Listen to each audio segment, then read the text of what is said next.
Czajnikowy.pl. Dobra herbata. Witam Was bardzo serdecznie w kolejnym odcinku Czajnikowego. Dzisiaj zajmiemy się różnymi dostępnymi na rynku parzydełkami. Zapraszam.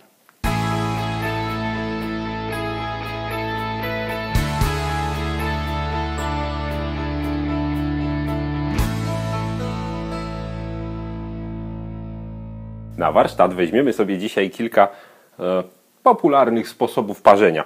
W tym oto czajniczku przeprowadzimy eksperyment. Użyjemy do tego hibiskusa, ponieważ daje intensywny, czerwony napar, bardzo mocna esencja, dzięki czemu zaobserwujemy, jak się pięknie parzy. Każdorazowo użyjemy takiej właśnie miareczki tego hibiskusa. I spróbujemy zaparzyć go po prostu wsypany, bez niczego.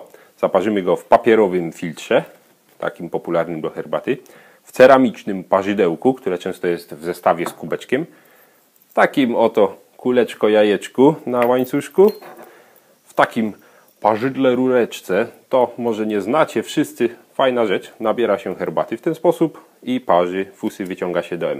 Taki jeszcze niezbyt popularny gadżet, ale można już go na rynku dostać. O, tak. Klamereczka, to wszyscy znają, i sitko, sposób podobny do tego ceramicznego, ale z sitka. Weźmiemy zawsze taką miareczkę, a zaparzymy wodą nieco chłodniejszą, żeby parzenie nie przebiegało zbyt szybko. Użyjemy wody w temperaturze 50 stopni. Tu oczywiście nie zaparzy się to tak jak należy, ale przez to, że parzenie będzie wolniejsze, zaobserwujemy, jak ono przebiega dokładnie. Parzymy 4 minutki każdorazowo. Także sprawdzimy, co jest najlepsze. Zapraszam.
jak widzieliście, wszystko się zaparzyło.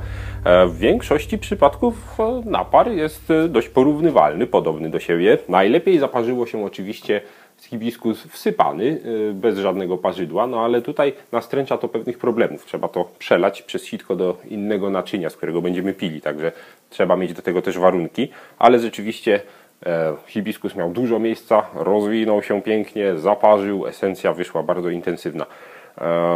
Dobrze się zaparzył też w takim siteczku. Tutaj warto porównać jedno z drugim. Tutaj jest zdecydowanie mniej dziurek, ceramika też trochę odbiera temperatury. Jak widzieliście, napar tutaj właściwie z dołu wysączała się esencja, nierównomierne parzenie było, nie ma w ogóle cyrkulacji wody wewnątrz, przy czym tutaj była znacznie większa i esencja szła równomiernie, także można by powiedzieć trochę podobne parzenie, a jednak sitko klasyczne zadziałało lepiej. Te parzydła, ich istotą jest raczej to, że trzeba by zamieszać jednak, bo tutaj esencja zbierała się na dole czajniczka, co widzieliście. Problem jest z tym, że we wszystkich tych przypadkach nie da się, właściwie ściśnięty jest ten hibiskus, nie rozkłada się, chociaż tu woda cyrkuluje całkiem dobrze. Warto zwrócić uwagę, żeby w tym przypadku było jak najwięcej dziurek. Tutaj jak widzieliście najsłabiej wypadło to jajeczko, bo tutaj jest kilka dziurek na dole, kilka po bokach, ciut u góry, i właściwie tyle. Leżało to sobie, woda tam raczej nie przepływała. To parzyło się znacznie lepiej, bo tutaj dostatek dziur sprawiał, że esencja wydobywała się jak należy. Co do filtra, to również fajny napar. Tutaj przepływ wody jest znaczny, jest to oczywiście tutaj bardzo przepuszczalne, także esencja wyszła niezła, przy czym również się gromadziła na spodzie. Jeśli by to zamieszać, byłoby całkiem fajnie. Tutaj parzyliśmy to w ten sposób, żeby było zupełnie swobodne, nie wspomagane mechanicznie, aby było jakoś tak w miarę obiektywnie. Trzeba zwrócić uwagę, że wszystkie te metody parzenia mają i wady, i zalety.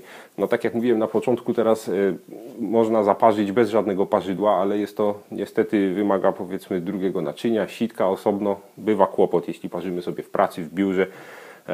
Warto pokusić się na takie sito, tyle że to też trzeba gdzieś odstawić, dlatego praktyczne jest parzenie w filtrze. Taki filtr po prostu od razu wyrzucamy i nie trzeba nic zmywać, nie trzeba płukać, jest po prostu czysto i szybko.